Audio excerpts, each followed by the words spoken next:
আসসালামু আলাইকুম এভরিওয়ান। আজকে আপনাদের জন্য নিয়ে এসেছি কলিজা ভুনার রেসিপি।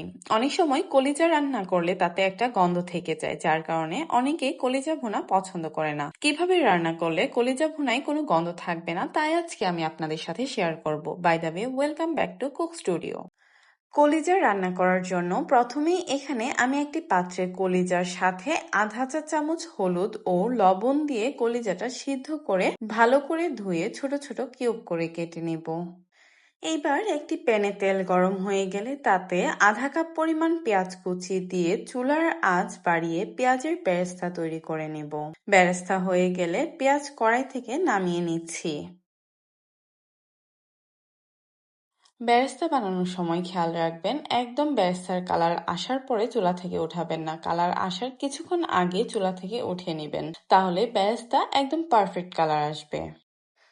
এইবার একটি কড়াইতে আমি একটি তেজপাতা, একটি দারুচিনি, 4টি এলাচ, 6টি লবঙ্গ ও সাথে সিদ্ধ করে রাখা কলিজাটা দিয়ে 2 থেকে 3 মিনিটের মতো ভেজে নেব।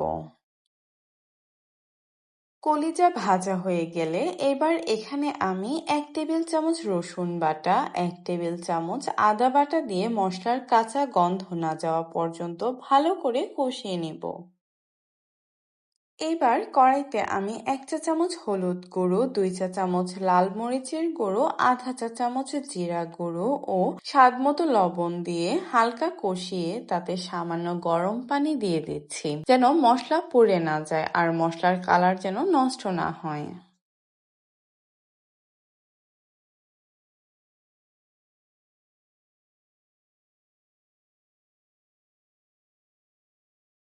গরম পানি দিয়ে ঢেকে মশলাটাকে আমি ভালো করে কষিয়ে নিয়েছি কলিজার সাথে।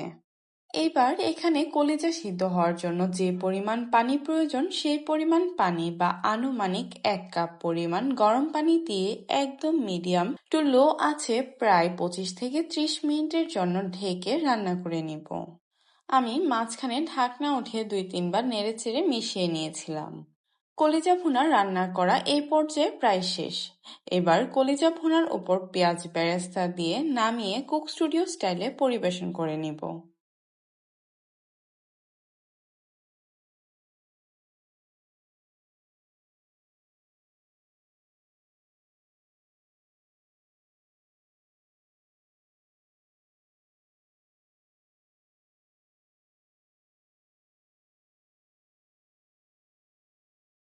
আশা করি আমার আজকের রেসিপিটি আপনাদের কাছে অনেক ভালো লেগেছে। যদি ভালো লেগে থাকে তাহলে অবশ্যই লাইক, শেয়ার এবং সাবস্ক্রাইব করতে ভুলবেন না। ধন্যবাদ সবাইকে। আল্লাহ হাফেজ।